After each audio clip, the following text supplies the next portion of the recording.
ವಂದೇ ಜಗದ್ಗುರು. ನೆರೆದಿರುವ ಮಹನೀಯರೆಲ್ಲರಿಗೂ ನಮನಗಳು.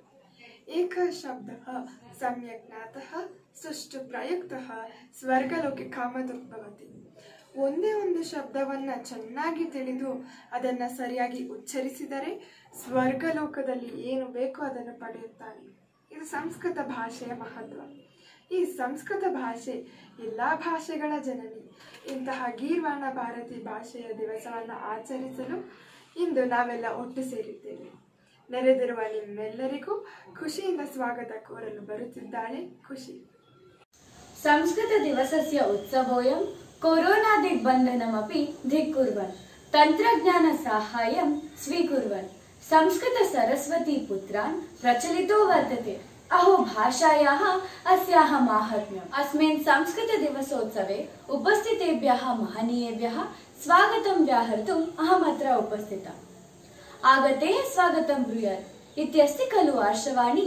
बहु विरलं संस्कृत दिवसोत्सवमिमं द्रष्टुं संस्कृतक्षेत्रे कृतभूरि परिश्रमाः नैके दिग्दन्तिनः सुकृतिनः कीर्तिशेषाः अपि आगताः इति निस्संशयेन अहं मन्ये. तस्मात् उपस्थितेभ्यः आचार्यत्रयेभ्यः कालिदासादिकविभ्यः आर्यभटादिविद्वद्भ्यः प्रणतिपूर्वकं हार्दं स्वागतं व्याहरामि. स्व उपस्थितिमात्रेण विद्यालयस्य कार्यक्रमस्य च सत्वोत्कर्षकारिणः अदमारु मठाधीशाः श्री विश्वप्रियतीर्थश्रीपादाः एवं ईशप्रियतीर्थश्रीपादाः समुपगताः.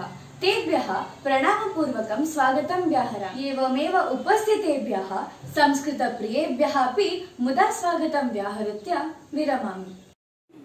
सर्वेभ्यः स्वागतं व्याहृतवतीं खुशीम् अभिनन्दयामि. एवं तस्य स्वागतं व्याहरामि. ನಮ್ಮ ಈ ಕಾರ್ಯಕ್ರಮವು ಸುಗಮವಾಗಿ ನೆರವೇರಲಿ ಎಂದು ಭಗವಂತನನ್ನು ಸ್ಮರಿಸಲು ನನ್ನ ಗೆಳೆಯನಾದ ಮುಕುಂದನನ್ನು ಸ್ವಾಗತಿಸುತ್ತೇನೆ. ಶ್ರೀ ಗುರುಭ್ಯೋ ನಮಃ. ಹರಿಃ ಓಂ. ಸಹನಾವವತೋ ಸಹನೌ ಭುನಕ್ತೋ ಸಹ ವೀರ್ಯಂಕರವಾವಹೈ ತೇಜಸ್ವಿನಾವಧೀತಮಸ್ತು ಮಾ ವಿದ್ವಿಷಾವಹೈ.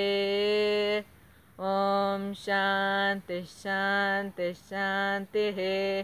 ಸರ್ವೇ ಭವಂತು ಸುಖಿನಃ, ಸರ್ವೇ ಸಂತು ನಿರಾಮಯಾಃ, ಸರ್ವೇ ಭದ್ರಾಣಿ ಪಶ್ಯಂತು ಮಾ ಕಶ್ಚಿತ್ ದುಃಖಭಾಗ್ ಭವೇತ್. ಓಂ ಶಾಂತಿ ಶಾಂತಿ ಶಾಂತಿ. ವೇದ ಮತ್ತು ಶಾಂತಿ ಶ್ಲೋಕಗಳನ್ನು ಕೇಳಿ ಮನಸ್ಸಿಗೆ ಬಹಳ ನೆಮ್ಮದಿಯಾಯಿತು. ಇದನ್ನು ಕೇಳಿಸಿ ಪುನೀತರಾಗುವಂತೆ ಮಾಡಿದ ಮುಕುಂದನಿಗೆ ನನ್ನ ನಮನಗಳು. ಸಂಸ್ಕೃತದಲ್ಲಿ ಜ್ಞಾನದ ಭಂಡಾರವೇ ಅಡಗಿದೆ. ಜ್ಞಾನದ ರಾಶಿಗಳಾದ ವೇದಗಳು, ವೇದದ ಉಪದೇಶದ ಸಾರವೆಂದೇ ಪ್ರಸಿದ್ಧವಾದ ಉಪನಿಷತ್ತುಗಳು, ವ್ಯಾಸರಿಂದ ರಚಿತವಾದ 18 ಪುರಾಣಗಳು, ವಾಲ್ಮೀಕಿ ವ್ಯಾಸರಂಥ ಮಹನೀಯರು ರಚಿಸಿರುವ ರಾಮಾಯಣ ಮಹಾಭಾರತಗಳು, ಇವುಗಳನ್ನೆಲ್ಲ ಆಧಾರವಾಗಿಟ್ಟುಕೊಂಡೇ ಕಾಳಿದಾಸಾದಿ ಕವಿಶ್ರೇಷ್ಠರು ರಚಿಸಿರುವ ಕಾವ್ಯಗಳು ಏನಿಲ್ಲ ಹೇಳಿ ಸಂಸ್ಕೃತದಲ್ಲಿ. ಇವುಗಳ ಬಗ್ಗೆ ಸ್ವಲ್ಪ ತಿಳಿದುಕೊಂಡವನು ಕೂಡ ಮತ್ತಷ್ಟು ಓದಲು ಉದ್ಯುಕ್ತನಾಗುತ್ತಾನೆ. ಅದಕ್ಕಾಗಿಯೇ ವೇದೋಪನಿಷತ್ತುಗಳ ಬಗ್ಗೆ ಮಾತನಾಡಲು ಮಾಣಿಕ್ಯನನ್ನು ಹಾಗೂ ಇತಿಹಾಸ ಪುರಾಣಗಳ ಬಗ್ಗೆ ಮಾತನಾಡಲು ದೀಪಾಂಕರನನ್ನು ಹಾಗೂ ಕವಿಗಳ ಮತ್ತು ಅವರ ಕಾವ್ಯಗಳ ಬಗ್ಗೆ ಮಾತನಾಡಲು ಸೃಜನ್ನನ್ನು ಸ್ವಾಗತಿಸುತ್ತೇನೆ. ಕೃಷ್ಣಂ ವಂದೇ ಜಗದ್ಗುರುಂ. ಶ್ರೀ ಗುರುಭ್ಯೋ ನಮಃ. ನೆರೆದಿರುವ ಎಲ್ಲ ಹಿರಿಯರಿಗೂ ನಮಸ್ಕರಿಸಿ, ಇಂದು ನನಗೆ ವಹಿಸಿರುವ ವೇದ ಉಪನಿಷತ್ತುಗಳು ಎಂಬ ಈ ವಿಷಯದ ಬಗ್ಗೆ ಯಥಾಮತಿ 4 ನುಡಿಗಳನ್ನು ತಿಳಿಸಲು ಬಯಸುತ್ತೇನೆ. ವೇದಗಳೆಂದರೆ ಜ್ಞಾನದ ಆಕರಗಳು. ವೇದಗಳು 4: ಋಗ್ವೇದ, ಯಜುರ್ವೇದ, ಸಾಮವೇದ ಹಾಗೂ ಅಥರ್ವವೇದ. ಋಗ್ವೇದವು ಪದ್ಯ ರೂಪದಲ್ಲಿದ್ದರೆ ಯಜುರ್ವೇದವು ಗದ್ಯ ರೂಪದಲ್ಲಿದೆ.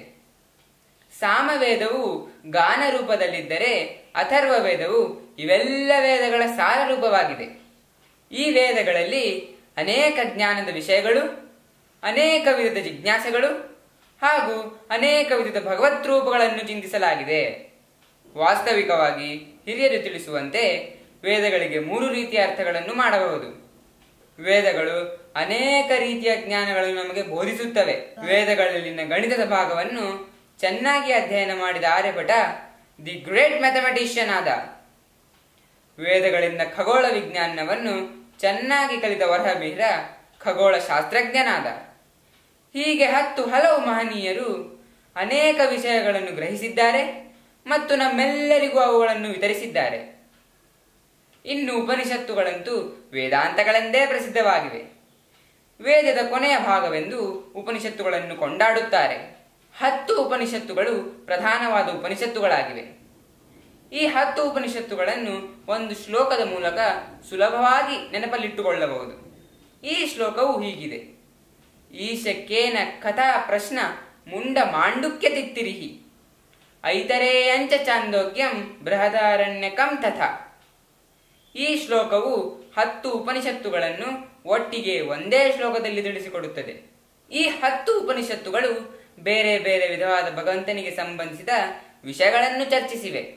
ಇವುಗಳ ಜ್ಞಾನವನ್ನು ಪಡೆದುಕೊಂಡಲ್ಲಿ ನಾವು ಕೃತಾರ್ಥರಾಗುತ್ತೇವೆ. ಇಷ್ಟು ಹೇಳುತ್ತಾ ನನ್ನ ಮಾತುಗಳನ್ನು ಮುಗಿಸುತ್ತೇನೆ. ಶ್ರೀ ಕೃಷ್ಣಾರ್ಪಣಮಸ್ತು. ಶ್ರೀ ಗುರುಭ್ಯೋ ನಮಃ. ನೆರೆದಿರುವ ಎಲ್ಲ ಹಿರಿಯರಿಗೂ ನಮಸ್ಕಾರ.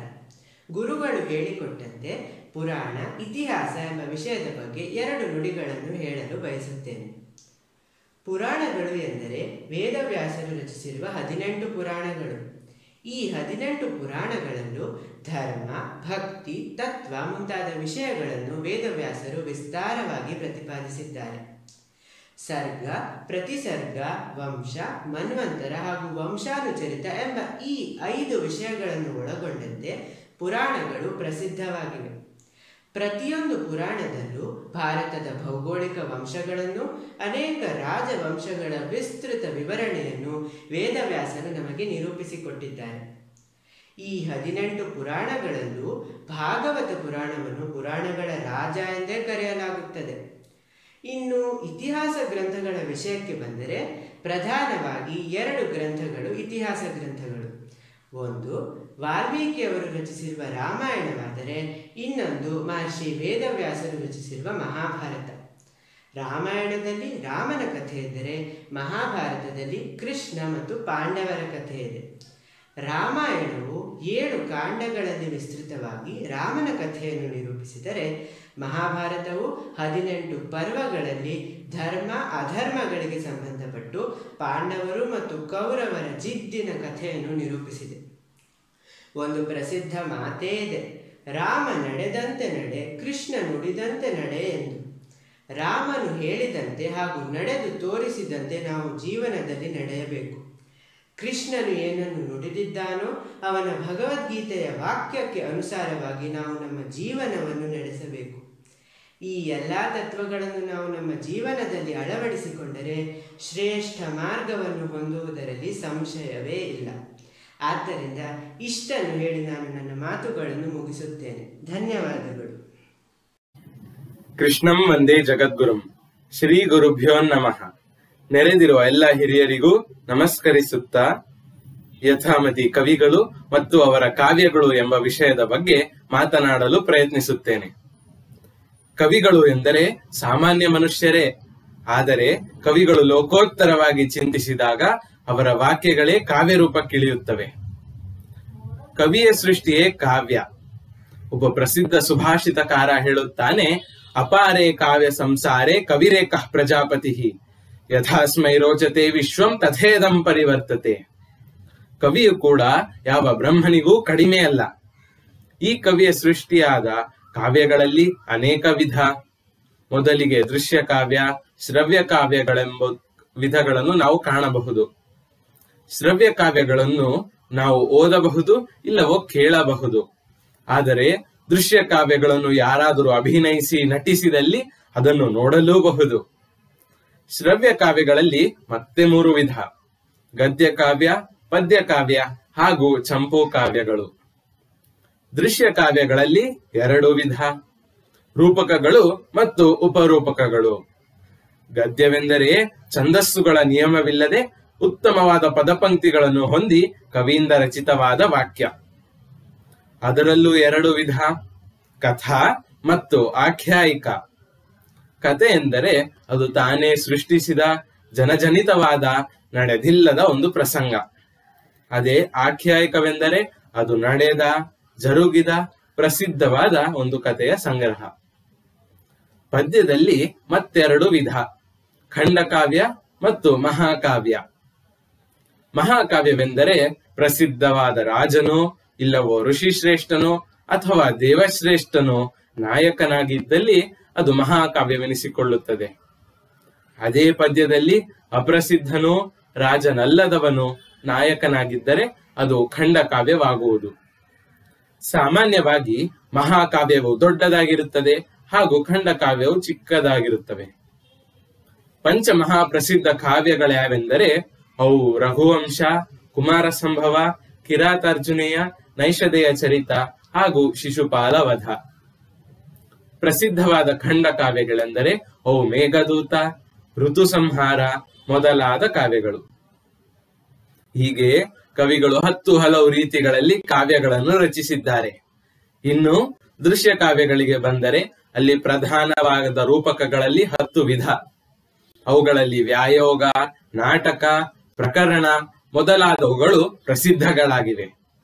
ಇಂತಹ ಅನೇಕ ಕವಿಗಳ ಶ್ರೇಷ್ಠ ಕಾವ್ಯಗಳನ್ನು ನಾವು ಅಧ್ಯಯನ ಮಾಡಿದ್ದೇ ಆದಲ್ಲಿ ನಮ್ಮ ಜೀವನವು ಪರಮಾನಂದ ತುಂದಿಲ್ಲವಾಗುವುದರಲ್ಲಿ ಸಂಶಯವೇ ಇಲ್ಲ. ಇಂತಹ ಕವಿ ಶ್ರೇಷ್ಠರೆಲ್ಲರನ್ನು ಮನಸ್ಸಿನಲ್ಲಿ ಮುದದಿಂದ ಸ್ಮರಿಸಿಕೊಳ್ಳುತ್ತಾ ಅವರೆಲ್ಲರಿಗೂ ನಿಮ್ಮೆಲ್ಲರ ಪರವಾಗಿ ನಮಸ್ಕಾರಗಳನ್ನು ಸಲ್ಲಿಸುತ್ತಾ ನನ್ನ 2 ಮಾತುಗಳನ್ನು ಮುಗಿಸುತ್ತಿದ್ದೇನೆ. ಕೃಷ್ಣಾರ್ಪಣಮಸ್ತು. ಇಷ್ಟೆಲ್ಲ ಇದೆಯಾ ಈ ಭಾಷೆಯಲ್ಲಿ ಅಂತ ಆಶ್ಚರ್ಯಗೊಂಡು ಹುಬ್ಬೇರಿಸುವಂತೆ ಮಾಡ್ತು ಅಲ್ವಾ? ನಾನು ನಿಜ ಹೇಳ್ತೇನೆ, ಇವತ್ತು ಪ್ರತಿಜ್ಞೆ ಮಾಡ್ತಾ ಇದ್ದೀವಿ. ಇದಿಷ್ಟರಲ್ಲಿ ಆದರೂ 1-2 ವಿಷಯನಾದರೂ ನಾನು ಇಂದಿನಿಂದ ಪ್ರಾಮಾಣಿಕವಾಗಿ ಓದಲು ಪ್ರಯತ್ನ ಮಾಡ್ತೇನೆ. ಹಾಗಾದರೆ ಇದನ್ನು ಕೇಳಿಸಿಕೊಂಡ ನೀವುಗಳು ಪ್ರಯತ್ನ ಮಾಡ್ತೀರಂತ ಭಾವಿಸುತ್ತಾ, ಮಾಣಿಕ್ಯದಂತೆ ಇರುವ ವೇದ ಉಪನಿಷತ್ತುಗಳ ಬಗ್ಗೆ ಮಾತನಾಡಿದ ಮಾಣಿಕ್ಯನನ್ನು ಹಾಗೂ ಲೋಕಕ್ಕೆ ಬೆಳಕಿನಂತೆ ಅಂದರೆ ದೀಪದಂತೆ ಇರುವ ಇತಿಹಾಸ ಪುರಾಣಗಳ ಬಗ್ಗೆ ಮಾತನಾಡಿದ ದೀಪಾಂಕರನನ್ನು, ಹಾಗೆ ಸೃಜನ ಅಂದರೆ ಒಳ್ಳೆಯ ಜನ, ಯಾವಾಗಲೂ ಒಳ್ಳೆಯದನ್ನೇ ಬಯಸುವ ಕವಿ ಮತ್ತು ಅವರ ಕಾವ್ಯಗಳ ಬಗ್ಗೆ ಮಾತನಾಡಿದ ಈ 3 ಜನರಿಗೂ ನನ್ನ ಧನ್ಯವಾದಗಳನ್ನು ಇದಾनीं परमपूज्याः अस्माकं विद्यालयस्य कुलपतयः श्री श्री विश्वप्रियतीर्थश्रीपादाः एवं ईशप्रियतीर्थश्रीपादाः समुपस्थिताः सन्ति. पूज्य श्रीचरणाः तेषाम् अनुग्रहवचनैः अस्मान् अनुगृह्णन्तु इति सविनयं प्रार्थये. ಸಂಸ್ಕಾರ ಇಲ್ಲರಿಯವನಿಗೆ ಸಂಸ್ಕೃತ ಎಂಥದ್ದು ಮತ್ತೊಂದು ಆಂಗ್ಲ ಭಾಷೆಯಿಂದ ಅನ್ಎಜುಕೇಟೆಡ್ ಅಂತೀರ, ಅನ್ಕಲ್ಚರ್ಡ್ ಅಂತ ಹೇಳ್ತೀರ. ಹಾಗಾದರೆ ಈ ಕಲ್ಚರ್, ಸಂಸ್ಕಾರ ಎನ್ನತಕ್ಕಂಥದ್ದು ಪ್ರತಿಯೊಂದು ಸಂದರ್ಭದಲ್ಲಿಯೂ ಬೇಕಲ್ಲ. ದೊಡ್ಡವರು ಬರ್ತಾ ಇದ್ದಾರೆ ಅಂತ ಭಾವಿಸೋಣ, ಚಿಕ್ಕವರು ಕಾಲು ನೀಡಿಕೊಂಡು ಕಾಲು ಬೀಳಿಸಿಕೊಂಡು ಕೂತಿರ್ತಾರೆ ಅಂತ ಭಾವಿಸೋಣ. ಆವಾಗ ತಕ್ಷಣ ಒಂದು ಕನಿಷ್ಠ ಪಕ್ಷ ಆ ಬಿಡಿಸಿದ ಕಾಲನ್ನಾದರೂ ಮಡಿಚಿಕೊಳ್ಳುವುದು ಅಥವಾ ಕೂತವರು ಎದ್ದು ನಿಲ್ಲುವುದು. ಗಲಾಟೆ ಮಾಡ್ತಾ ಇದ್ದರೆ, ಭಾರಿ ಜೋರಾಗಿ ಮಾತಾಡ್ತಾ ಇದ್ದರೆ ದೊಡ್ಡವರು ಬರೋ ಸಂದರ್ಭದಲ್ಲಿ ತೆಪ್ಪಗಾಗುವುದು. ಇದನ್ನೆಲ್ಲ ಏನು ಅಂತ ಕರೀತಾರೆ? ಕಲ್ಚರ್ ಅಂತ ಕರಿತೇವಲ್ವ ನಾವು, ಸಂಸ್ಕಾರ ಅಂತ ಕರಿತೇವಲ್ವ. ಯಾರಿಗೆ ಬೇಡ ಹಾಗಾದ್ರೆ ಇಂತಹ ಸಂಸ್ಕಾರ? ಆದ್ದರಿಂದ ವೈದ್ಯನ ಬಳಿಗೆ ರೋಗಿ ವೈದ್ಯರುಗಳ ಭೇಟಿ, ಆಮೇಲೆ ಗುರು ಶಿಷ್ಯರ ಭೇಟಿ, ಆಮೇಲೆ ಸತಿಪತಿಗಳ ಭೇಟಿ, ತಂದೆ ತಾಯಿ ಮಕ್ಕಳ ಭೇಟಿ, ಹಾಗೆ ಸಮಾಜ ನಮ್ಮ ಭೇಟಿ, ಯಾವಾಗ ಯಾವ ಜಾಗದಲ್ಲಿ ಎಷ್ಟು ಹೊತ್ತಿಗೆ ಯಾವ ಕಾರಣದಿಂದ ಆಗುತ್ತೆ ಅಂತ ಹೇಳಲಿಕ್ಕೆ ಬರೋಲ್ಲ. ಈಗ ಕೂತಿರ್ತೇನೆ, ದಿಢೀರಂತ ಮೈಕೈ ನೋವು ಬಂತು, ಹೀಗೆ ಕೂತಿರ್ತೇನೆ, ದಿಢೀರಂತ ಏನೋ ಒಂದು ನನ್ನ ಬಿಲ್ಡಿಂಗಿನ ಭಾಗ ಬಿತ್ತು, ಹೀಗೆ ಏನೋ ಓದ್ತಾ ಇದ್ದೆ, ದಿಢೀರಂತ ಒಂದು ಡೌಟು ಬಂತು. ಇಂತಹ ಸಂದರ್ಭದಲ್ಲಿ ತಕ್ಷಣದಲ್ಲೇ ವೈದ್ಯನನ್ನೋ ತಾಂತ್ರಿಕನನ್ನೋ ಗುರುಗಳನ್ನೋ ಸೇವಕ ಯಜಮಾನನನ್ನೋ ಅನುಸರಿಸಿಕೊಂಡು ಹೋಗೋ ಪ್ರಸಂಗ ಬರುತ್ತಲ್ವ. ಆವಾಗ ಏನು ಬೇಕಲ್ಲಿ? ಮೊದಲು ಆರಂಭ ಆಗುವುದೇ ಮಾತಿನಿಂದ ತಾನೆ. ನಮ್ಮಲ್ಲಿದ್ದಂಥ ಅಭಿಪ್ರಾಯವನ್ನು ವ್ಯಕ್ತಗೊಳಿಸಲಿಕ್ಕಿರತಕ್ಕಂಥದ್ದೇ ಮಾತು. ಆ ಮಾತು ಆಡುವಾಗ ಏನಿರಬೇಕದು? ಸುಸಂಸ್ಕೃತವಾಗಿರಬೇಕು. ಆವಾಗ ವೈದ್ಯರಿಗೂ ಖುಷಿಯಾಗುತ್ತೆ, ತಾಂತ್ರಿಕರಿಗೂ ಖುಷಿಯಾಗುತ್ತೆ, ಗುರುಗಳಿಗೂ ಖುಷಿಯಾಗುತ್ತೆ. ಗುರುಗಳ ಮುಂದೆ ವಿದ್ಯಾರ್ಥಿ ಹೋಗಿ ತಾನು ಪೊಲೈಟಾಗಿ ನಿಂತಾಗ, ಎದೆ ಉಬ್ಬಿಕೊಂಡು ಅಂಗಿಯ ಗುಬ್ಬಿ ಬಿಚ್ಚಿಕೊಂಡು ಬಟನ್ ಬಿಚ್ಚಿಕೊಂಡು ನಿಂತರೆ ಆವಾಗ ಗುರು ಅಂತಾನೆ, ಏನು ಅಪ್ಪ ನಿನಗೆ ಸಂಸ್ಕಾರ ಕೊಟ್ಟಿಲ್ವಾ ಅಂತ ಹೀಗೆ ಕೇಳ್ತಾನೆ. ಹಾಗಾದರೆ ಯಾವಾಗ ಯಾರ ಜೊತೆ ಎಷ್ಟೊತ್ತಿಗೆ ವ್ಯವಹಾರ ಮಾಡುವ ಪ್ರಸಂಗ ಬರುತ್ತೆ ಅಂತ ಗೊತ್ತಿಲ್ಲ. ಆದ್ದರಿಂದ ಪ್ರತಿಯೊಂದು ಕ್ಷಣದಲ್ಲಿಯೂ ಕೂಡ, ಪ್ರತಿಯೊಂದು ದಿವಸವೂ, ಪ್ರತಿಯೊಂದು ಜಾಗದಲ್ಲಿಯೂ ಕೂಡ ನಮಗೆ ಬೇಕಾದದ್ದು ಸಂಸ್ಕಾರ. ನಾವು ಸುಸಂಸ್ಕೃತರಾಗಿ ಇರುವಿಕೆ. ಆದ್ದರಿಂದ ಪ್ರತಿ ದಿವಸವೂ ಸಂಸ್ಕೃತದ ಆಚರಣೆ ಬೇಕೇ ಬೇಕು. ಒಂದು ಮಗುವಿಗೆ ಅಪ್ಪಮ್ಮ ಇಲ್ಲ ಅಂತ ಭಾವಿಸೋಣ. ಆವಾಗ ಆ ಮಗು ತಾನು ಅಪ್ಪಮ್ಮನ ದಿವಸ ಅಂತ ಒಂದು ಆಚರಣೆ ಮಾಡುವ ಪ್ರಸಂಗ ಬರುವುದಿಲ್ಲ. ಒಬ್ಬ ಓದುವುದೇ ಇಲ್ಲ, ಲೇಸಿ, ಶಾಲೆಗೆ ಹೋಗುವುದು. ಆವಾಗ ಅವನಿಗೆ ಗುರುವಿನ ಅಗತ್ಯನೇ ಬರೋಲ್ಲ, ಕಾಯಿಲೆನೇ ಬರೋಲ್ಲ, ವೈದ್ಯನ ಅಗತ್ಯ ಬರೋಲ್ಲ, ಕಾಡಿನಲ್ಲಿರ್ತಾನೆ, ಬಿಲ್ಡಿಂಗಿನ ಅಗತ್ಯ ಬರೋಲ್ಲ. ಇಂಥ ಸಂದರ್ಭದಲ್ಲಿ ಅವರ ಭೇಟಿಯ ಅಗತ್ಯನೇ ಇರೋಲ್ಲ. ಆದರೆ ಬೇರೆ ಯಾರ ಜೊತೆಗಾದರೂ ವ್ಯವಹಾರ ಮಾಡುವಾಗ ನಮಗೆ ಏನಾಗುತ್ತೆ? ಈ ಸಂಸ್ಕಾರ ಬೇಕೇ ಬೇಕಲ್ವ? ಇಂತಹ ಸಂದರ್ಭದಲ್ಲಿ ಹಾಗಾದರೆ ಯಾವಾಗಲೂ ಕೂಡ ನಾವು ಏನಾಗಿರಬೇಕು? ಸುಸಂಸ್ಕೃತರಾಗಿ ಇರಬೇಕು. ಎಷ್ಟೊತ್ತಿಗೆ ಯಾವ ರೀತಿ ವ್ಯವಹಾರ ಬರ್ತದೆ ಅಂತ ಹೇಳಲಿಕ್ಕೆ ಬರೋಲ್ಲ. ಆಮೇಲೆ ನಾವು ಮಾತಾಡಿದ ಮೇಲೆ ನಾಲಿಗೆ ಕಚ್ಚಿಕೊಂಡ್ರೆ ಏನೂ ಪ್ರಯೋಜನ ಇಲ್ಲ. ಮಾತಾಡುವ ಮೊದಲೇ ಆಲೋಚನೆ ಮಾಡಿ ಮಾತಾಡಬೇಕಾದ್ರೆ ನಮ್ಮ ಮನಸ್ಸು ಸುಸಂಸ್ಕೃತವಾಗಿರಬೇಕು. ಯಾವಾಗಲೂ ಪಕ್ವಾವಸ್ಥೆಯಲ್ಲಿ ಇರಬೇಕು. ಈ ಭಾಷೆಗೆ ಹೆಸರೇ ಸಂಸ್ಕೃತ ಅಂಥೇಳಿ. ನೋಡಿ ಮಕ್ಕಳೇ, ಅಕ್ಕಿಯನ್ನೇ ತಿನ್ನಲಿಕ್ಕಾಗುತ್ತಾ? ಇಲ್ಲ. ಆಕೆಗೆ ಏನಾಗಬೇಕು? ಸಂಸ್ಕಾರ ಆಗಬೇಕು. ಅಕ್ಕಿಗೆ ಸಂಸ್ಕಾರ ಅಂದರೆ ಅದಕ್ಕೆ ಅನ್ನ ಅಂತ ಹೆಸರು ಅಲ್ವೋ? ಹತ್ತಿಯನ್ನು ಮೈ ಮೇಲೆ ಹೊದ್ದುಕೊಳ್ಳಿಕ್ಕೆ ಬರೋಲ್ಲ, ಮತ್ತೆ ಅದನ್ನು ಬಟ್ಟೆ ಮಾಡಬೇಕು. ಹತ್ತಿಗೆ ಸಂಸ್ಕಾರ ಆದರೆ ಬಟ್ಟೆ ಅಂತ ಹೆಸರು ಬಂತು. ಆಮೇಲೆ ಚಿನ್ನದ ತುಂಡನ್ನೇ ಮೈ ಮೇಲೆ ಹಾಕ್ಕೊಳ್ಳಿಕ್ಕೆ ಬರುವುದಿಲ್ಲ, ಚಿನ್ನಕ್ಕೆ ಸಂಸ್ಕಾರ ಆಗಬೇಕು. ಚಿನ್ನಕ್ಕೆ ಸಂಸ್ಕಾರ ಮಾಡಿದಾಗ ಅದಕ್ಕೆ ಏನು ಹೆಸರು ಬಂತು? ಕೈ ಬಳೆ ಅಥವಾ ಕಾಲ್ಗೆಜ್ಜೆ, ಮೂಗುತಿ, ಬೆಂಡೋಲೆ, ಸರ ಅಂತ ಹೀಗೆಲ್ಲ ಹೆಸರು ಬಂತು ಅದಕ್ಕೆ.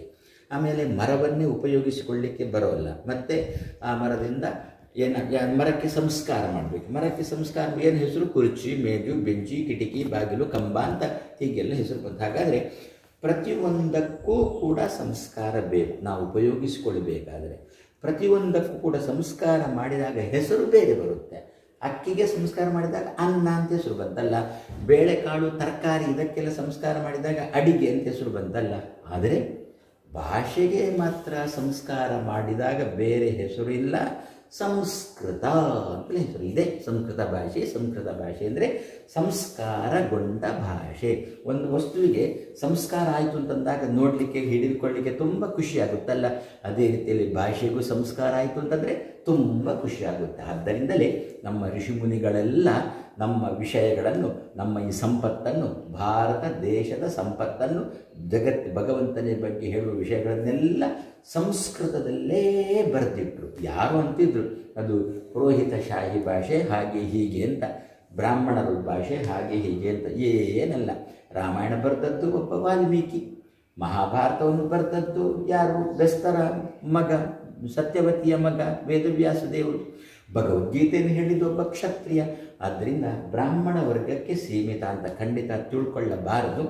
ಯಾರು ತಾನು ಸುಸಂಸ್ಕೃತನಾಗಿ ಇರಬೇಕು ಅಂತ ಆಸೆ ಉಂಟೋ ಅವರೆಲ್ಲ ಸಂಸ್ಕೃತ ಭಾಷೆ ಓದಬೇಕು. ಆ ದೃಷ್ಟಿಯಿಂದಲೇ ವ್ಯಕ್ತಿಗಳನ್ನು ಸುಸಂಸ್ಕೃತರನ್ನಾಗಿ ಮಾಡುವ ಸಲುವಾಗಿ ನಮ್ಮ ಋಷಿಮುನಿಗಳು ಸಂಸ್ಕೃತ ಭಾಷೆಯಲ್ಲೇ ಗ್ರಂಥಗಳನ್ನೆಲ್ಲ ಬರೆದಿಟ್ಟರು. ಅದನ್ನು ಪ್ರತಿ ದಿವಸ ನಾವು ಓದ್ತಾ ಬಂದರೆ ಆಟೋಮೆಟಿಕ್ ಆಗಿ ನಮ್ಮಲ್ಲಿ ಸಂಸ್ಕಾರ ಎನ್ನತಕ್ಕಂಥದ್ದು ಸೇರಿಕೊಳ್ಳುತ್ತೆ, ಸುಸಂಸ್ಕೃತರಾಗುತ್ತೇವೆ.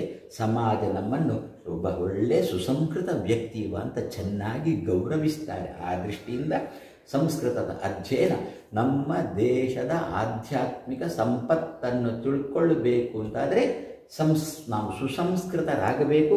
ಅದಕ್ಕಾಗಿ ಸಂಸ್ಕೃತ ಅಧ್ಯಯನ ಬೇಕು. ಆದ್ದರಿಂದ ಪ್ರತಿ ದಿವಸನೂ ಕೂಡ ಸಂಸ್ಕೃತದ ದಿನ ಅಂತ ಆಚರಣೆ ಮಾಡೋಣ. ಸಂಸ್ಕೃತದ ಬಗ್ಗೆ ಎಲ್ಲ ನಮ್ಮಲ್ಲಿರತಕ್ಕಂಥದ್ದನ್ನು ಬೆಳೆಸಿಕೊಳ್ಳೋಣ. ಸದ್ಯ ಈಗ ನಮ್ಮ ಇಂದಿರಾನಗರದ ದಿಲೀಪ ಎನ್ನತಕ್ಕಂಥ ಸಂಸ್ಕೃತ ಅಧ್ಯಾಪಕ ತುಂಬ ಶ್ರಮ ಪಡ್ತಾ ಇದ್ದಾನೆ ಇದಕ್ಕೋಸ್ಕರ. ಈಗ ಮಕ್ಕಳಿಗೂ ಕೂಡ ಸಂಸ್ಕೃತದಲ್ಲಿ ಆಸಕ್ತಿ ಬರುವಂತೆ ಮಾಡ್ತಾ ಇದ್ದಾನೆ. ಮೊನ್ನೆ ಏಕಾದಶಿ ದಿವಸ 18ನೇ ತಾರೀಕಿಗೆ, ಇದೇ ತಿಂಗಳು 18ನೇ ತಾರೀಕಿಗೆ ಇಂದಿರಾನಗರದ ಶಾಲೆಯ ಒಂದು ಮಗು, ಪ್ರಿಯ ಅಮೃತವರ್ಧಿನಿ ಅಂತ ಆ ಮಗುವಿನ ಹೆಸರು. ಆ ಮಗು ಕೃಷ್ಣ ದರ್ಶನಕ್ಕೆ ಅಂತ ಅಪ್ಪಮ್ಮನ ಜೊತೆ ಬಂದಿತ್ತಂತೆ. ಕೃಷ್ಣ ದರ್ಶನದ ಸಾಯಂಕಾಲ ಹೊತ್ತಿದ್ದು. ಕೃಷ್ಣ ದರ್ಶನ ಆದಮೇಲೆ ಆ ಮಗು ಹೇಳಿದಂತೆ ಅದ್ಮಾರ ಸ್ವಾಮಿಗಳು ನೋಡಲೇಬೇಕು, ನಮ್ಮ ಶಾಲೆಯ ಸ್ವಾಮಿಗಳು ನೋಡಲೇಬೇಕು ಅಂತ ಅಪ್ಪಮ್ಮನ ಹಠ ಹಿಡಿಯುತ್ತಂತೆ. ಅಪ್ಪಮ್ಮ ಅಂತ ಎಲ್ಲಿದ್ದಾರೆ ಅಂತ ಗೊತ್ತಿಲ್ಲ, ಇಲ್ಲ ಹೋಗಲೇಬೇಕು ಅಂತ ಹೇಳಿ ರಥಬೀದಿಗೆ ಒಂದು ಪ್ರದಕ್ಷಿಣೆ ಬಂದು ಅದು ಮಾರ್ಮಟೊಂದು ಹುಡುಕೊಂಡು ಒಳಗೆ ಬಂದರು. ಸಾಯಂಕಾಲ ಸುಮಾರು 7 ಗಂಟೆ 7:15 ಹೊತ್ತು. ಆವಾಗ ಅಪ್ಪ ಅಮ್ಮ ಬಂದು ಹೇಳಿಬಿಟ್ರು, ಸ್ವಾಮೀಜಿ ಮಗುವಿನಿಂದಾಗಿ ನಿಮ್ಮ ದರ್ಶನ ಆಯಿತು, ಮಗು ಹಠ ಹಿಡಿದಳು ಅಂತ. ಮಗುವಿನನ್ನು ವಿಚಾರಿಸಿದೆ ಎಲ್ಲ, ಮಗು ಏನು ಓದ್ತಿ ಏನು ಅಂತ. ಅಲ್ಲಿ ಮಗು ಹೇಳ್ತಿ, ಹೀಗೆ ಓದ್ತಿದ್ದೇನೆ ಸ್ವಾಮೀಜಿ, ಲ್ಯಾಂಗ್ವೇಜ್ ಏನು ಸಂಸ್ಕೃತ ಓದ್ತಾ ಇದ್ದೇನೆ ಅಂತ ಹೇಳಿದರು. ಕೇಳಿದೆ ಕೆಲವು ಸಂಸ್ಕೃತದ ಶ್ಲೋಕಗಳನ್ನು. ಮಗು ಚೆನ್ನಾಗಿ ಹೇಳಿತು, ಐವಣು ರಿಲ್ರಕ್ಕೆ ಏವೋಂಗ್ ಅಯ್ಯವುಚು ಅಂತ ಹೇಳಿ ಚೆನ್ನಾಗಿ ಸ್ಪಷ್ಟವಾಗಿ ಧೈರ್ಯದಲ್ಲಿ ಮಗು ಹೇಳಿತು. ಒಂದು ಹಾಡು ಕೂಡ ಹೇಳಿತು ಆ ಮಗು. ಆವಾಗ ನಾನು ಹೇಳಿದೆ, ನೋಡಿ ಸಂಸ್ಕೃತದ ಸಂಸ್ಕಾರ ಇದು, ಸ್ವಾಮೀಜಿ ನೋಡಲೇಬೇಕು ಅಂತ ಮಗುವಿಗೆ ತೋರಿದ್ದು ಸಂಸ್ಕೃತದಿಂದಾಗಿ ಸಂಸ್ಕಾರದಿಂದಾಗಿ ನೋಡಿ ನಿಮ್ಮ ಕೂಡ ಒಂದು ನಮ್ಮನ್ನು ನೋಡಿದಂತೆ ಆಯಿತು ಅಂತ. ಅಂದರೆ ಆವಾಗ ನನಗೆ ನನ್ನ ಮಗುವಿಗೆ ಅಷ್ಟು ಧೈರ್ಯ ಬಂದದ್ದು ಯಾವುದರಿಂದ, ಈ ಒಂದು ಸಂಸ್ಕಾರ ಇದ್ದದ್ರಿಂದ. ಹೀಗೆ ನನ್ನ ಮಕ್ಕಳು ಎಲ್ಲರೂ ಕೂಡ ಸುಸಂಸ್ಕೃತರಾಗಬೇಕು, ಸಂಸ್ಕೃತ ಅಧ್ಯಯನ ಮಾಡಬೇಕು. ನಾನು ಮಾತ್ರ ಬೇರೆ ಇಂಗ್ಲೀಷು, ಹಿಂದಿ, ಕನ್ನಡ ಈ ಲ್ಯಾಂಗ್ವೇಜನ್ನು ಸುತರಾಂ ನಾನು ಇದು ಬೈಯುವುದಲ್ಲ ಅಥವಾ ತಿರಸ್ಕರಿಸುವುದೂ ಅಲ್ಲ, ಅದೂ ಬೇಕು. ಅದು ಆ ಬೇರೆ ಲ್ಯಾಂಗ್ವೇಜ್ಗಳೂ ಬೇಕು, ಸೈನ್ಸ್, ಸೋಷಲ್, ಮ್ಯಾಥ್ಸ್ ಅದೂ ಬೇಕು. ಅದಕ್ಕೆಲ್ಲ ಸಂಸ್ಕಾರ ಬರಬೇಕಾದ್ರೆ ಫಂಡಮೆಂಟಲ್ ಆಗಿ ಸಂಸ್ಕೃತ ಎನ್ನತಕ್ಕಂಥದ್ದು ಬೇಕು. ಆದ್ದರಿಂದ ನಮ್ಮ ಮಕ್ಕಳೇ, ಇಂದಿರಾನಗರ ಶಾಲೆಯ ನನ್ನ ಮುದ್ದಿನ ಮಕ್ಕಳೇ, ಸಂಸ್ಕೃತವನ್ನು ಚೆನ್ನಾಗಿ ಅಧ್ಯಯನ ಮಾಡಿ ಮನೆಯಲ್ಲಿ ತಂದೆ ತಾಯಿಗಳಿಗೆ, ಶಾಲೆಯಲ್ಲಿ ಅಧ್ಯಾಪಕರಿಗೆ ಮಾತ್ರ ಅಲ್ಲ ಮಕ್ಕಳೇ, ನಿಮ್ಮ ನೋಡಿಕೊಳ್ಳತಕ್ಕಂಥ ಆಯಾಗಳಿದ್ದಾರೆ, ನಾನ್ ಟೀಚಿಂಗ್ ಇದ್ದಾರಲ್ಲ, ಅವರಿಗೂ ಕೂಡ ನೀವು ಗೌರವ ಕೊಡುವಷ್ಟು, ಸಮಾಜದಲ್ಲಿ ಕಂಡಿರತಕ್ಕಂಥ ವ್ಯಕ್ತಿಗಳಿಗೂ ಕೂಡ ನೀವು ಗೌರವ ಕೊಡುವಷ್ಟು ಬೆಳೆದಾಗ, ಇದು ಎಲ್ಲಿಯ ಮಗು ಅಂತ ಜನಗಳು ಆಡ್ತಾರೆ, ಇದು ಇಂದಿರಾನಗರ ಶಾಲೆಯ ಮಗಬ್ಬ ಒಳ್ಳೆಯ ಸಂಸ್ಕಾರ ಕೊಟ್ಟಿದ್ದಾರೆ ಅಂಥೇಳಿ ನಿಮಗೂ ಎಪ್ರಿಷಿಯೇಟ್, ನಮಗೂ ಎಪ್ರಿಸಿಯೇಷನ್, ನಮ್ಮ ಶಾಲೆಯೂ ಕೂಡ ಒಂದು ಹೆಮ್ಮೆ. ಈ ರೀತಿಯಲ್ಲಿ ನನ್ನ ಮಕ್ಕಳೇ ಚೆನ್ನಾಗಿ ಬೆಳೀರಿ, ವರ್ಷ ಇಡೀ ಸಂಸ್ಕೃತ ದಿನಾಚರಣೆ ಅಂತ ಮಾಡಿಕೊಂಡು ಬನ್ನಿ ಅಂತ ನನ್ನ ಮಕ್ಕಳ ಬಗ್ಗೆ ನಾನು ಪೂರ್ಣ ಪ್ರಜ್ಞರಲ್ಲಿ, ಮುಖ್ಯ ಪ್ರಾಣ ಕೃಷ್ಣರಲ್ಲಿ ಬೇಡಿ ನನ್ನ ಮಾತನ್ನು ಮುಗಿಸ್ತಾ ಇದ್ದೆ. ಹರೇ ರಾಮ. ಒಬ್ಬ ವ್ಯಕ್ತಿಯ ಭಾವನೆಗಳನ್ನು ಚೆನ್ನಾಗಿ ನಿರೂಪಣೆ ಮಾಡಲಿಕ್ಕಾಗಿ ಭಾಷೆಯ ಅವಶ್ಯಕತೆ ಇದೆ. ಸಾಕಷ್ಟು ಭಾಷೆಗಳು ಕೂಡ ಲೋಕದಲ್ಲಿ ಇವೆ. ಸಂಸ್ಕೃತ ಭಾಷೆ ಅದರಲ್ಲಿ ಬಹಳ ವಿಶೇಷವಾದ್ದು. ಬೇರೆಲ್ಲ ಭಾಷೆಗಳಿಗಿಂತ ಹೆಚ್ಚಿನ ವಿಷಯಗಳನ್ನು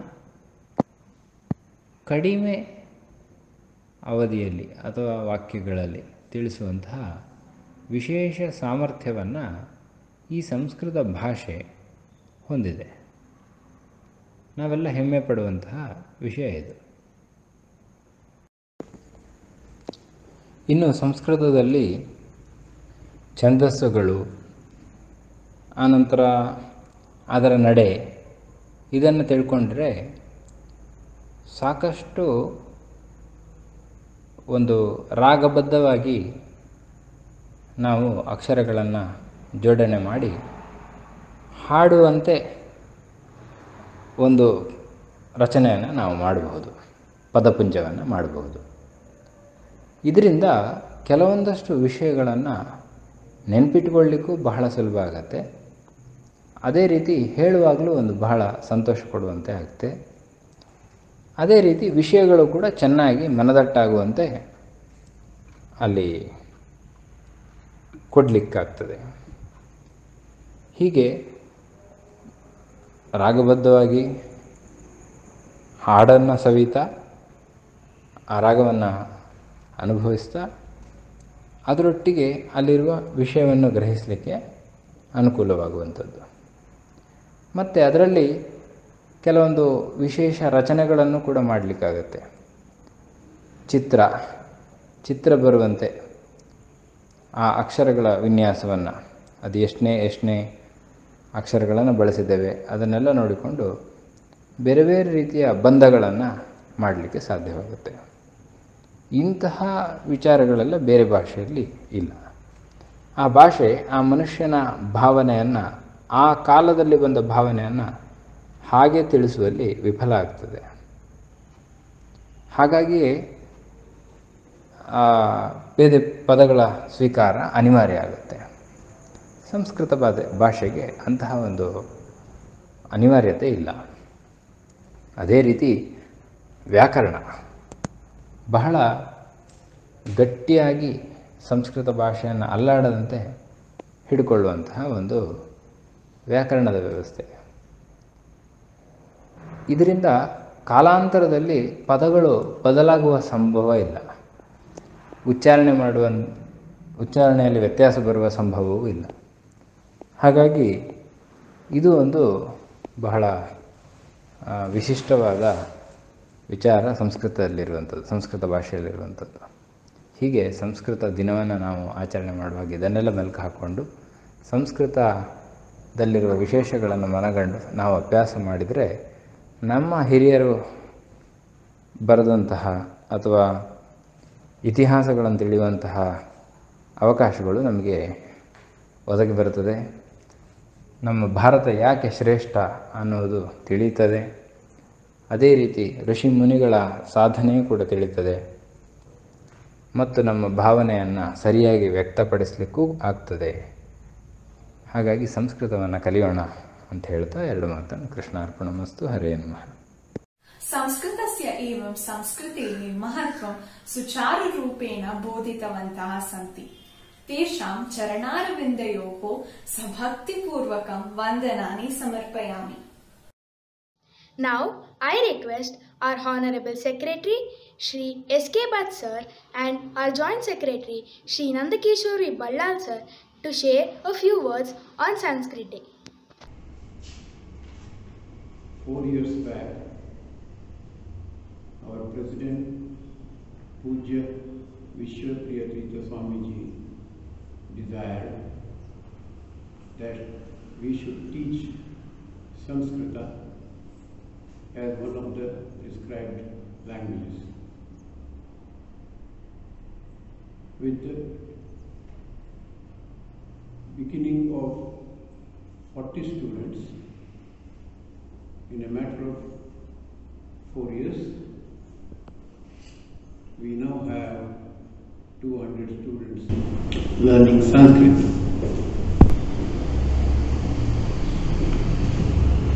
Sanskrita is a language which is our heritage. It is from the word Samskrita, Sanskriti comes, which brings about the Indianness in us, that is culturally, socially and spiritually. I hope more and more students will learn Sanskrita under the able guidance of our faculty, and we are planning in future to add one more faculty to cater to future requirements. Therefore, learn Sanskrit, and I wish you all a very happy Sanskrita Day. Sanskrita Divasasya Shubhecha. ಶುಭೋದಯ ಮಕ್ಕಳೇ. Poornaprajna education centre ಇಂದಿರಾನಗರದಿಂದ ನಾವು ಸಂಸ್ಕೃತ ದಿನಾಚರಣೆಯನ್ನು ಆಚರಿಸೋದು ತುಂಬ ಸಂತೋಷದ ವಿಷಯ, ಹೆಮ್ಮೆಯ ವಿಷಯ. ಯಾಕೆ ಇದನ್ನು ಹೇಳ್ತಿದ್ದೇನೆ ಹೇಳಿದರೆ, ನಮಗೆ ನಮ್ಮ ಸಂಸ್ಕೃತಿ, ನಾವು ಕಲ್ಚರ್ ಅಂತ ಇಂಗ್ಲೀಷಲ್ಲಿ ಏನು ಹೇಳ್ತೇವೆ, ಅದನ್ನು ನಾವು ತುಂಬ ವರ್ಷದಿಂದ ಇದು ಮಾಡಿ ಅದಕ್ಕೊಂದು ತಾಯಿಯ ಸ್ಥಾನದಲ್ಲಿ ಇದ್ದಂತಹ ಭಾಷೆ ಸಂಸ್ಕೃತ. ವಿಶ್ವದ ಯಾವುದೇ ಭಾಷೆ ಇರಲಿ, ಅದಕ್ಕೆ ಒಂದು ಮಾತೃ ಸ್ಥಾನದಲ್ಲಿ ಸಂಸ್ಕೃತ ಇದ್ದು, ಇವತ್ತು ಕಂಪ್ಯೂಟರ್ ಯುಗ ಬಂದರೂ ಕಂಪ್ಯೂಟ್ರಲ್ಲಿ ಇರ್ಬೋದು ಅಥವಾ ಹೈಯೆಸ್ಟ್ ಟೆಕ್ನಾಲಜಿ ಏರೋಸ್ಪೇಸಲ್ಲಿ ಇರ್ಬೋದು ಅಥವಾ ಆಸ್ಟ್ರೋನಾಟಿಕಲ್ ಏರಿಯಾದಲ್ಲಿರ್ಬೋದು, ಸಂಸ್ಕೃತದ ಒಂದು ಮೆಸೇಜನ್ನು ಕಂಪ್ಯೂಟರ್ ಗ್ರಾಸ್ಪ್ ಮಾಡುವಷ್ಟು ಬೇರೆ ಯಾವ ಲ್ಯಾಂಗ್ವೇಜನ್ನು ಮಾಡೋದಿಲ್ಲ. ಇದನ್ನು ನಮಗೆ ವಿದೇಶದವರು ಹೇಳಬೇಕು. ನಾವು ನಮ್ಮ ಭಾಷೆ, ನಮ್ಮ ಎಲ್ಲ ಭಾಷೆಗಳಿಗಿರುವ ಹಿರಿತನವನ್ನು ಅದನ್ನು ಇದು ಮಾಡಿಕೊಂಡು ಗಮನಿಸದೆ ಬೇರೆಯವರು ಹೇಳಿದ ಮೇಲೆ ನಾವು ಇದು ಮಾಡುವಂಥ ಒಂದು ಪರಿಸ್ಥಿತಿ ಬಂದಿದೆ. ಹಾಗಾಗಿ ಮಕ್ಕಳೇ, ಸಂಸ್ಕೃತವನ್ನು ನಿಜವಾಗಿ ಕಲಿಯುವಂತಹ ಒಂದು ಇದನ್ನು ಇಟ್ಟುಕೊಳ್ಳಿ. ಮುಂದೆ ನಮ್ಮ ಈಗ ಹೊಸ ಎಜುಕೇಷನ್ ಪಾಲಿಸಿ ಬರ್ತಿದೆ, ಅದರಲ್ಲಿಯೂ ಇದಕ್ಕೆ ಬೇಕಾದಂತಹ ಇಂಪಾರ್ಟೆನ್ಸ್ ಕೊಟ್ಟಿದ್ದಾರೆ. ಆಮೇಲೆ ಮುಂದೆ ಒಂದು ದಿವಸ ಸಂಸ್ಕೃತ ಒಂದು ಕಂಪಲ್ಸರಿ ಲ್ಯಾಂಗ್ವೇಜ್ ಆಗಿ ಬರಬೇಕಾದಂಥ ಅಗತ್ಯತೆ ಬರ್ಬೋದು ನಮ್ಮ ವ್ಯಾವಹಾರಿಕ ಜೀವನದಲ್ಲಿ ಸಮೇತ. ಇದನ್ನು ಗಮನದಲ್ಲಿಟ್ಕೊಂಡು ನಮ್ಮ ದೇಶದ ಒಂದು ಕಲ್ಚರ್ ಒಕ್ಕೂಟ ಏನಿದೆ ಅದಕ್ಕೆ ತಾಯಿಯ ಸ್ಥಾನದಲ್ಲಿ ನಿಂತಿರುವಂಥ ಈ ಭಾಷೆಯಿಂದ ನಮ್ಮ ಭಾರತೀಯರನ್ನೆಲ್ಲ ಒಂದುಗೂಡಿಸುವಂತಹ ಕೆಲಸ ಸಂಸ್ಕೃತದಿಂದಾಗಿ ಆಗಲಿ. ಅದರಿಂದಾಗಿ ಭಾರತಕ್ಕೆ ಬೇರೆ ವಿದೇಶಗಳಲ್ಲಿ ನಾವು ನೋಡ್ತೇವೆ, ಬೇರೆ ಬೇರೆ ದೇಶಗಳಲ್ಲಿ ಒಂದೇ ಮತದವರು ಅವರವರು ಹುಡ್ಕೊಳ್ಳುವಂಥ ಪರಿಸ್ಥಿತಿ. ಅದು ನಮ್ಮ ವಿಭಿನ್ನ ಮತಗಳಿದ್ದರೂ ನಾವೆಲ್ಲರೂ ಒಟ್ಟು ಸೇರಿ ಇದು ಮಾಡಲಿಕ್ಕೆ ಸಂಸ್ಕೃತ ನಮ್ಮನ್ನು ಲಿಂಕ್ ಮಾಡೋ ಒಂದು ಭಾಷೆ ಆಗಲಿ. ನಮಗೆಲ್ಲ ನಮ್ಮ ಒಂದು ಕಲ್ಚರಿಂದಾಗಿ ನಾವು ವಿಶ್ವದಲ್ಲೇ ಒಂದು ಲೀಡರ್ಶಿಪ್ಪನ್ನು ಕೊಡುವಂತಹ ಒಂದು ಇದು ನಮ್ಮ ಯೋಗ್ಯತೆ ಬರಲಿ. ಅದೆಲ್ಲ ನೀವು ಮಕ್ಕಳು ಇದನ್ನು ಒಗ್ಗೂಡಿಸಿಕೊಂಡ್ರೆ ಮಾತ್ರ ಭಾರತ ಒಂದು ದಿವಸ ವಿಶ್ವನಾಯಕನಾಗಿ ಮುಂದುವರಿಯಲಿಕ್ಕೆ ಸಾಧ್ಯ. ತಮಗೆಲ್ಲರಿಗೂ ಸಂಸ್ಕೃತ ದಿನಾಚರಣೆ ಶುಭಾಶಯಗಳು. Thank you. Thank you, sir, for making time and sharing your views regarding Sanskrit Day. ಈಗ ಪ್ರಾಂಶುಪಾಲರು ನಮ್ಮೆಲ್ಲರನ್ನು ಕುರಿತು ಈ ಸಂಸ್ಕೃತ ದಿನಾಚರಣೆಯ ಬಗ್ಗೆ ಒಂದೆರಡು ಮಾತುಗಳನ್ನಾಡಬೇಕೆಂದು ಕೇಳಿಕೊಳ್ಳುತ್ತೇನೆ. ಶ್ರೀ ಪಾದಾರವಿಂದಯೋಃ ಭಕ್ತಿಪೂರ್ವಕ ನಮಸ್ಕಾರಾನ್ ಸಮರ್ಪಯಾಮಿ. ತಥಾ ಅತ್ರ ಉಪಸ್ಥಿತೇಭ್ಯಃ ಸರ್ವೇಭ್ಯಃ ಗೌರವಪೂರ್ವಕ ನಮಸ್ಕಾರಾನ್ ಸಮರ್ಪಯಾಮಿ. ಅದ್ಯ ವಿಶ್ವ ಸಂಸ್ಕೃತಿ ದಿನಂ. ಸರ್ವೇಷಾಂ ಪ್ರೇಮಿನಾಂ ವಿಶ್ವ ಸಂಸ್ಕೃತ ದಿವಸಸ್ಯ ಹಾರ್ದಾಃ ಶುಭಾಶಯಾಃ. ಸರ್ವಾಸು ಭಾಷಾಸು ಜನನಿ ಇಯಂ ಸಂಸ್ಕೃತ ಭಾಷಾ. ಅಸ್ಮಿನ್ ಭಾಷಾಯಾಂ ನಾಸ್ತಿ ಕಿಂ? ಅಸ್ಮಿನ್ ಪ್ರಪಂಚೆ ಯಾದೃಶಾಃ ಪ್ರಶ್ನಾಃ ಆಗಚ್ಚಂತಿ ತಾದೃಶಾಃ ಪ್ರಶ್ನಾನಾಂ ಉತ್ತರಾಣಿ ಅಸ್ತಿ ಭಾಷಾಯಾಂ.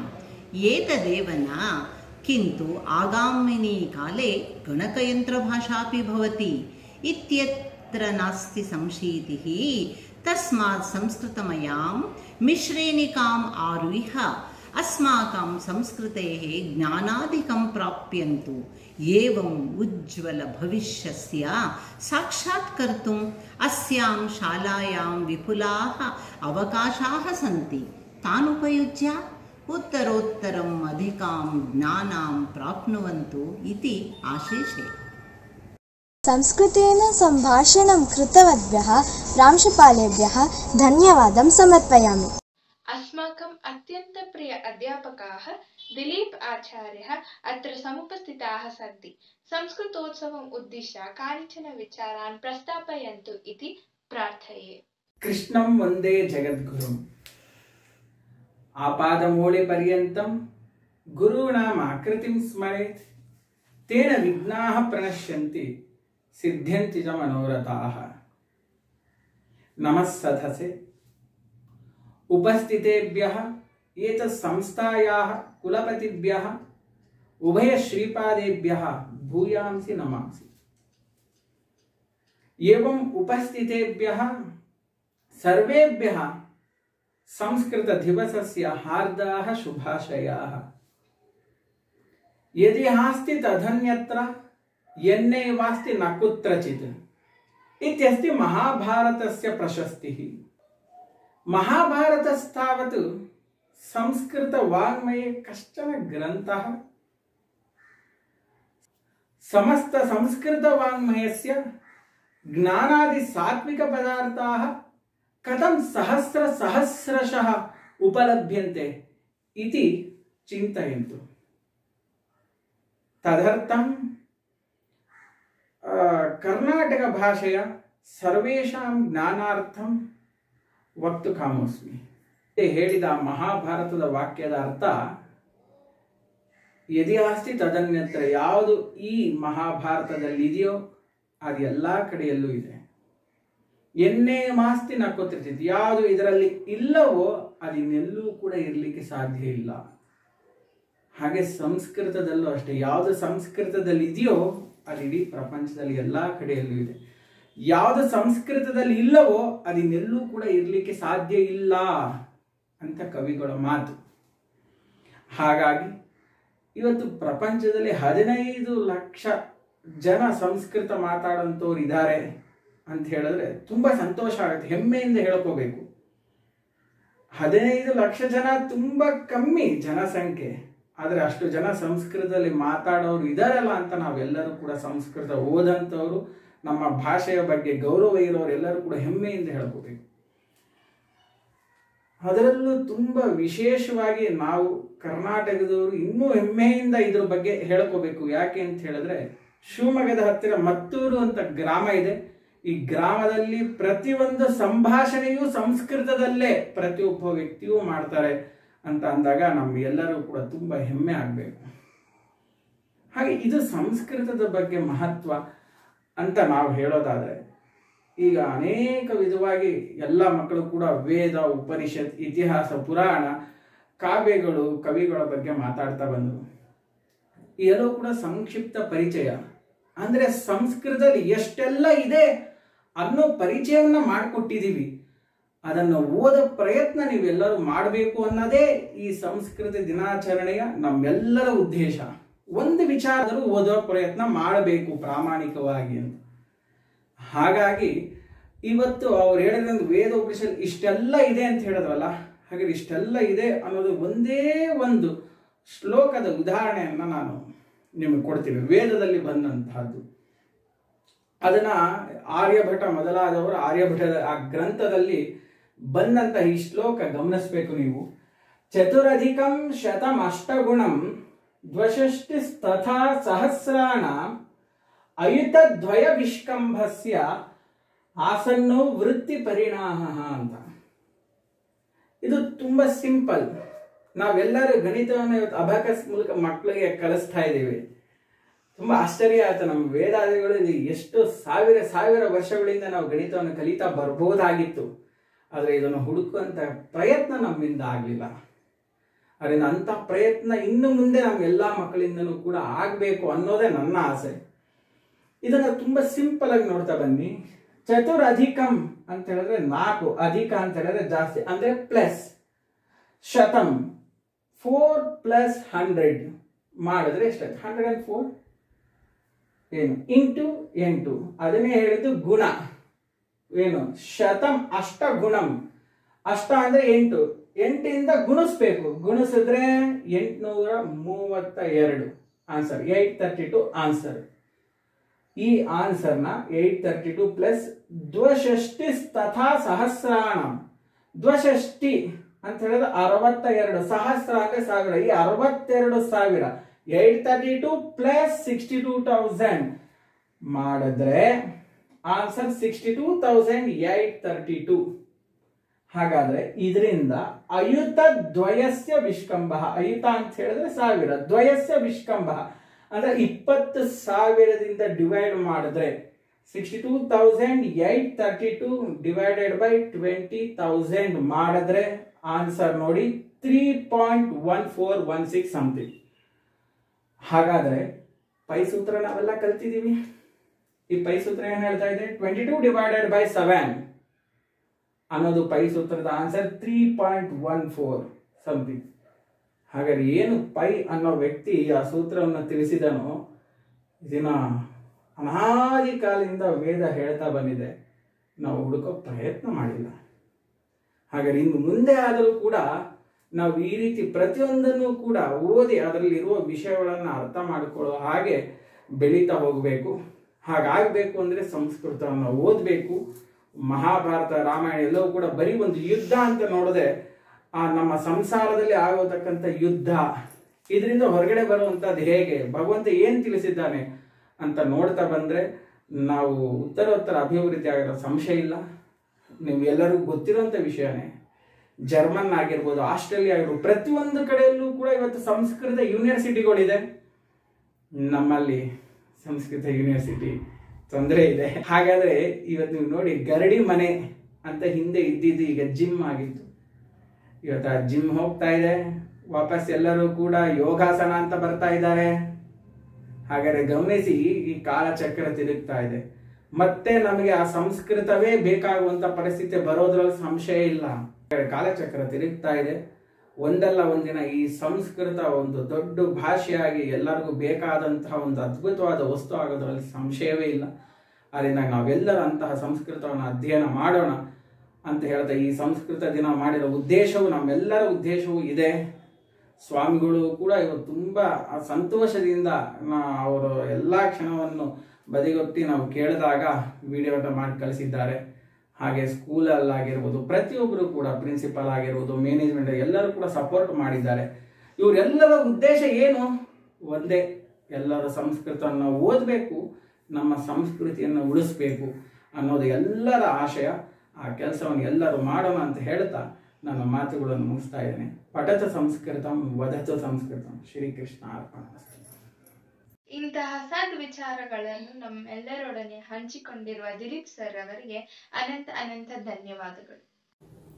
वयं संस्कृतोत्सवस्य अन्तिमघट्टे स्मः. आगतानां कन्यानां वन्दनानि समर्पयन्तु इति दिशानां प्रार्थये. Respected Swamijis, Principal, Vice Principal, Dilip Sir and my dear fellow students in Sanskrit class, it gives me an immense pleasure to deliver the votive thanks for this event to all the dignitaries who have witnessed this program. I would like to thank our Swamijis who honored this function with their inspirational speeches, also our Principal and Dilip Sir. I would like to thank the participants of the Sanskrit program for making this event a big success. Once again, I thank one and all. Thank you. ಬಂದಿರತಕ್ಕಂಥ ಎಲ್ಲ ಗಣ್ಯ ವ್ಯಕ್ತಿಗಳಿಗೂ ಹಾಗೂ ಧನ್ಯವಾದವನ್ನು ಸಲ್ಲಿಸಿದಂಥ ದಿಶಾನಾಳಿಗೂ ನನ್ನ ಧನ್ಯವಾದ ಹೇಳುತ್ತಾ ಮತ್ತೊಮ್ಮೆ ಎಲ್ಲರಿಗೂ ಧನ್ಯವಾದ ಹೇಳುತ್ತಾ ಈ ಕಾರ್ಯಕ್ರಮವನ್ನು ಮುಗಿಸುತ್ತಿದ್ದೇವೆ. ಪಠತು ಸಂಸ್ಕೃತಂ ವದತು ಸಂಸ್ಕೃತಂ. ಶ್ರೀಕೃಷ್ಣಾರ್ಪಣಮಸ್ತು.